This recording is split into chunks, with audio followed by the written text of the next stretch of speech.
Good morning, কেমন আছো সবাই? আশা করি সবাই অনেক ভালো আছো, সুস্থ আছো। আর আমরাও কিন্তু বেশ ভালো আছি। সকাল থেকে ঘুম থেকে উঠে ভ্লগটা শুরু করিনি, একটু লেট থেকে শুরু করছি। মানে ওই সকালের খাওয়ার টাইমটা থেকে। তো দেখো এখন খাওয়া দাওয়া করব। আর এখানে ছাতু গুলছি। তো ছাতুটা অবশ্য আমার নয়, ছাতুটা বর খাবে। আর কবে থেকে বলছিল বাজারে গেলে একটু লেবু নিয়ে আসবে, লেবু ছাড়া ছাতু খাওয়া যায়? মাঝে মাঝে আমার বায়না করে একটু চিনি দিয়ে খাবো।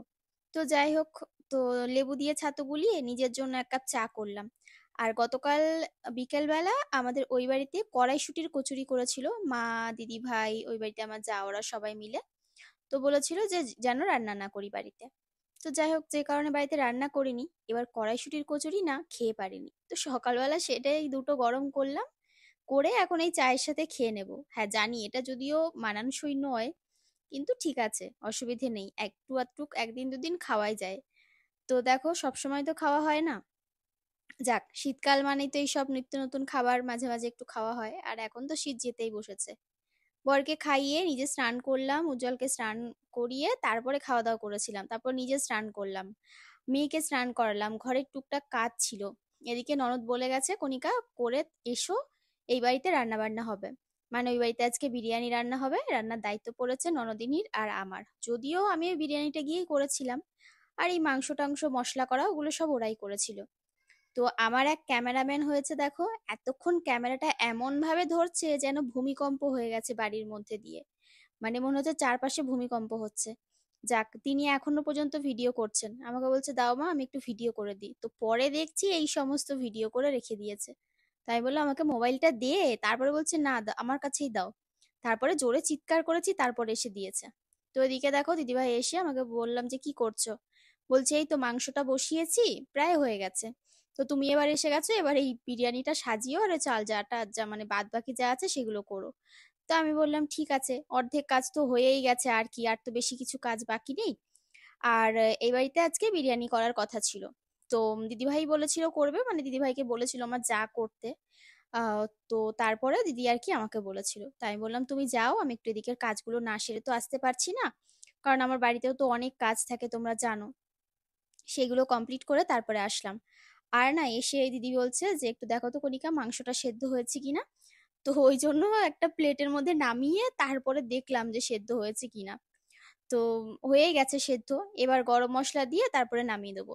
আর দিদিভাই এখানে গরম মশলা দিচ্ছে, বাড়িতে বানানো গরম মশলাই দিয়ে, এবারে যেটা কোথায় নামাবো এটাকে সেটাই আর কি দুজনে মিলে আলোচনা করছি। আবার চাল যতটা এনেছে চাল না ধরবে না।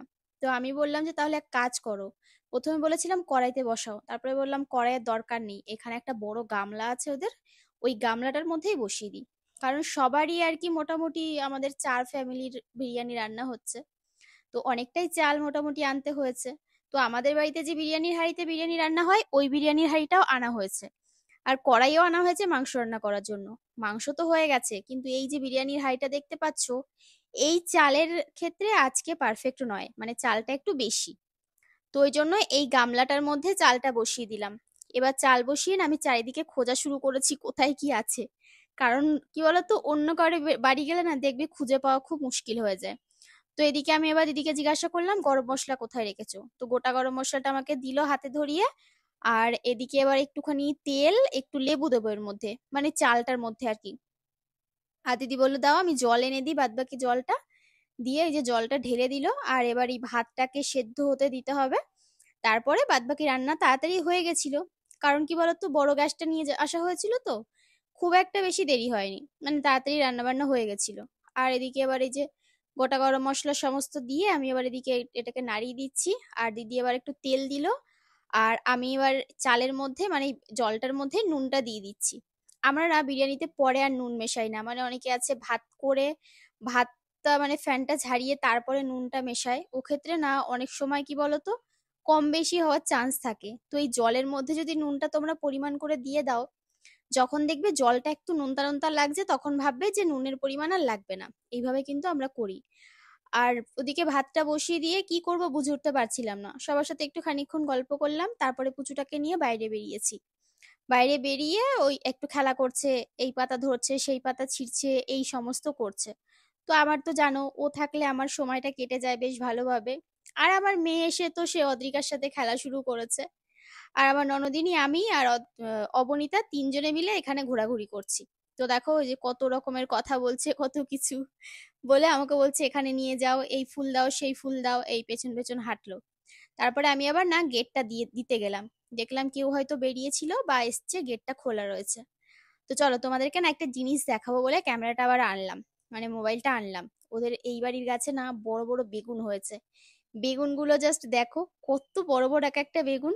মানে তোমাদেরকে যদি সামনে থেকে দেখাতে পারতাম তাহলে বুঝতে পারতে যে এক একটা বেগুন কত বড় হয়েছে। আর এই গাছে অনেক বেগুন হয়েছে, মানে প্রচুর বেগুন হয়েছে। আমরাও বেশ কয়েকটা খেয়েছি, ওরাও তো খায়, আর মাঝে মাঝে আমাদের বাড়িতেও নেওয়া হয়। আর এই যে একটা দেখলাম পাকতে দিয়েছে, বড় হয়েছে সেটা সবচেয়ে। আর এখানে অনেক ছোট ছোট বেগুনও হয়ে রয়েছে। তো আমাদের এই বাড়িতে বলো ওই বাড়িতে বলো, বেগুনের চারা লাগালে বেগুনের ফলন কিন্তু ভীষণ পরিমাণে হয়। আর এই বাড়িতেও দেখছি লাউয়ের গাছ লাগিয়েছে, লাউয়ের জালি পড়েছে। আর এনাকে দেখো এই যে বসে পড়েছে। আমি এখানে কি করছি এতক্ষণ দেখছিল, তারপরে খানিকটা বসে পড়লো। আমি বললাম তুই কি করছিস, সে তো হাসছে কথা শুনে। এবার যাবে ফুল গাছ থেকে ফুল ছিঁড়বে, মানে আমাকে দেখলেই ওর ফুল ছিঁড়তে হয়, কারণ ফুলগুলো আমি শিখিয়েছি কানে গোজা। মানে ফুল ওই কানে গুজলে দেখতে ভালো লাগে। তো ছোটবেলায় যখন আরেকটু ছোট ছিল তখন বলতাম যে ফুল ছেড়ো, তাও কানে গুজে দিই, দেখো কি ভালো লাগে। যখন ও কাঁদতো ওরকম করতাম। তো এই অভ্যাস হয়ে গেছে। তো এই যে একটা ফুল ছিঁড়লাম, ফুল ছিঁড়ে বলছে এটা না ওইটা, মানে আমাকে বলছে ওইটা। ও বাবা মা, মানে সবাইকেই শুধু মা বলে ডাকে, মানে যে আছে যে যেখান থেকে আছে শুধু মা বলে ডাকে। আমাকে তো আগে মাম্মাম বলতো, এখন সেটা আবার মা হয়ে গেছে। আর এদিকে দেখো এই একটা কলার কাঁদি সেদিন পাড়া হয়েছিল, আর একটা কলার কাঁদি পড়েছে। তো আবার ওদিকে দেখলাম দেখলাম দুটো গাছ হয়েছে। তো এই যে ইনি আবার ক্যামেরার সামনে দৌড়ে ছুটে চলে এসেছে, কারণ আমি এখানে ছিলাম বলে, ওই জন্য। তো আবার এদিকে বাইরে যাবে। তো আমি বললাম চলো আর বাইরে যাব না, মা জোরে বকা দিচ্ছে, তাড়াতাড়ি করে ঘরে চলো। তো সেই শুনে আবার আমার হাত ধরে সে ভদ্রমহিলা ঘরে চলে আসলো। আর না সেই আলুটা না সেদ্ধ দেওয়া হয়নি। তো দিদি বললো যে ভাতটা নামিয়ে তারপরে প্রেসার কুকারে সেদ্ধ দেবো। তো আমি বললাম একটাই তো গ্যাস, দেরি হয়ে যাবে। তো এক কাজ করি, ভাতের মধ্যে আলুগুলোকে ভালো করে ধুয়ে সেদ্ধ বসিয়ে দিই। বেশি নয়, 40-50% সেদ্ধ হলেই বাকি অর্ধেকটা ভাজলেই সেদ্ধ হয়ে যাবে। কারণ বিরিয়ানির আলু ওই একদম মানে নরম তুলতুলেই হয়, তবে ভেজে নেয় তো, মানে ওই সুন্দর করে ভেজে নিলে তাড়াতাড়ি করে হয়ে যায়, ভালো হয় খেতে। তো যে কারণে ভাত প্রায় হয়ে আসছে, আমি বললাম আর দেরি করা যাবে না, কারণ এই চাল না একটু শক্ত থাকতে থাকতে নামাতে হয়, না হলে সাজাতে গেলে খুব অসুবিধা হবে। এবার পরে যদি ভাত পুরো তৈরি করে তারপরে আলু নামাতে যাই, ওই গরম জলে 1 মিনিট থাকলেও ভাত পুরো ফেনা হয়ে যাবে। তাড়াতাড়ি করে নামিয়ে নিয়েছি, ভাত উপর দিয়ে দিয়েছি। আর এদিকে এবার দেখো বেরেস্তা তৈরি করছি। তো পেঁয়াজ ওরা কেটেছিল, কিন্তু মাংসের পরিমাণ পরে আবার একটু বাড়িয়েছিল বলে পেঁয়াজটা আবার একটু দরকার ছিল। তো বিরিয়ানির মধ্যে দেখবে বেরেস্তা না দিলে ভালো লাগে না, বেশি করে একটু সুন্দর করে বেরেস্তা দিতে হয়। তো আমি দিদিভাইকে বললাম এক কাজ করো, যদি ধনেপাতা থাকে কয়েকটা ধনেপাতা না আমাকে একটু কুচিয়ে দাও। তো বললো কি করবে, আমি বললাম ওই তো বিরিয়ানির মধ্যে সাজিয়ে দেবো, দেখবে দেখতে ভালো লাগবে, খেতেও ভালো লাগবে। এখন শীতকাল তো অনেকে অনেক কিছু পুদিনা পাতা দেয়, ধনে পাতা দেয়। তো আমরা পুদিনা পাতাটা অতটাও ভালো লাগে না, তবে ধনে পাতাটা খেতে মোটামুটি ভালোই লাগে বিরিয়ানির মধ্যে অল্প স্বল্প দিলে। তো এখানে বেরেস্তাটাকে লাল লাল করে ভেজে নিচ্ছি। আর আমি না দাঁড়িয়ে দাঁড়িয়ে পারছি না বলে, কোমরে ব্যথা হচ্ছে বলে বসে পড়েছে এখানে। আর ওই জায়ের বাড়িতে কাজ হচ্ছে আর কি, ঘরদোর প্লাস্টার করছে। তো ওরা ওদিকে একটু ব্যস্ত রয়েছে। আর এদিকে গরম মশলাটা, মানে ওই বিরিয়ানি যে মশলাটা ওটা গোটায় আনা হয়েছিল। তো আমি ওই ভেজে দিলাম, তো দিদি বললো দাও আমি বেটে দিই। বেটে দিলাম, তারপর এখানে বিরিয়ানি সাজাচ্ছি। আর আমাদের পুচকুটাকে ভাত খাওয়াবে বলে ওর জন্য চিকেন নিতে এসছে, বললো আমাকে একটু তুলে তুলে দাও বিরিয়ানি সাজানোর আগে। তো ওকে চিকেন তুলে দিলাম। আর ওদিক থেকে ভাত নিল ওর মা। আর এদিকে মাসিমার জন্য, মাসিমা আবার ওই চিকেন খায় না বলে আলাদা করে মাসিমার জন্য একটা গামলার মধ্যে বিরিয়ানি সাজিয়ে দিলাম। আর এবার আমাদের সবার জন্য সাজাতে বসেছি। তো আজকে তো চিকেন বিরিয়ানি হচ্ছে। তো এদিকে দেখো একটুখানি ওই খাসি যে চর্বি হয় সেই চর্বি এনে না আলুর সাথে ভেজে দিয়েছে। এত ভালো খেতে হয়েছিল, মানে বিশ্বাস করবে না, যে কেউ খেয়ে বলবে যে মাটন বিরিয়ানি খাচ্ছি। আর চিকেনটা তো মানে ও বললো চিকেন দিতে হবে না ভাতের মধ্যে, শুধু গ্রেভিটা দাও আর এই চর্বিটা দিয়ে দাও। তো বেশ ভালো হয়েছিল খেতে।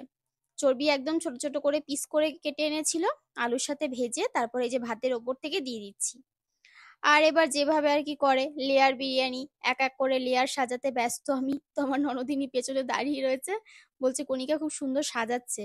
আমি বললাম যে সাজানো আর কি, সে তো তোমরাও সাজাও, ওটা কোনো বড় ব্যাপার না। বলছে না আমি দেখছি তুমি খুব সুন্দর সাজাচ্ছ আস্তে আস্তে করে। ওই পাতলা পাতলা করে লেয়ার দিচ্ছিলাম যাতে প্রত্যেকটা লেয়ার পারফেক্ট হয়। আর এখানে যে নিচে যে তেল মশলাগুলো ছিল গ্রেভিটা, সেটা দিয়ে দিচ্ছিলাম। আর তার সাথে বিরিয়ানি মশলা, তারপরে আবার রাইস, আবার আলু, বেরেস্তা, ধনেপাতা সমস্ত কিছু দিচ্ছিলাম। আর ওদের ঘরে একটা ওই নেট ছিল, নেটের ওপর ভাতটাকে না ওই জল ঝাড়তে দিয়েছিলাম। জলটা ঝেড়ে তারপর একটা কাপড়ের ওপর পেতে দিয়েছিলাম, একটু জলটা মানে ভাতটা যাতে ঝরঝরে হয়। তো এই দেখো সমস্ত ভাত দেওয়া হয়ে গেছে, এবার উপর থেকে ওই বাদবাকি ধনেপাতা বেরেস্তাটা দিয়ে দিলাম। আর এবার এই ঘি দিয়ে দিচ্ছি। আর ফুড কালারটা অ্যাড করিনি, কারণ ফুড কালারটা বাড়িতে খাবো বলে বললো, আর অ্যাড করার দরকার নেই। আর এবার এখানে দিয়ে দিচ্ছি গোলাপ জল। গোলাপ জলটা একটু বেশি করেই দিলাম, ওই 4 ঢাকনি মতো দিলাম, ছোট আর কি। আর বেশি না, এটুকুনি লাগতোই। আর এবার দিয়ে দিলাম কেওড়া জল। তো দিয়ে দমে বসিয়েছিলাম, সেটা দেখানো হয়নি। আর এবার দিদিভাই আমাদের জন্য বেড়ে দিচ্ছে, কারণ আমি না এই বাড়িতে বসে আর খাবো না। এই বাড়িতে বসে খেয়ে যদি বাড়ি নিতে যাই, আমার খেতে বাড়ি নিয়ে উজ্জ্বলকে খাওয়াতে অনেকটা লেট হয়ে যাবে। তো আমি দিদিকে বললাম, তোমরা এই বাড়িতে বসে খেয়ে নাও, আমারটা আর উজ্জ্বলেরটা বাড়ি দিয়ে দাও, আমি বাড়ি নিয়ে গিয়ে ওকেও খাওয়াই, আমিও খেয়ে নিই। তাহলে একসাথে দুজনের খাওয়া হয়ে যাবে। তো এই যে দেখো বাড়িতে বিরিয়ানি এনে খাওয়া, মানে আর কি খাবো, এখনো খাইনি। তো কেমন লাগলো বিরিয়ানিটা দেখে? বিরিয়ানিটা তো বেশ ভালোই হয়েছিল খেতে, মানে সবাই বলেছিল খুব ভালো হয়েছে। তো সবাই মিলে করেছি, ভালো তো হতেই হবে। তো চলো আজকের মতো এখানেই টাটা।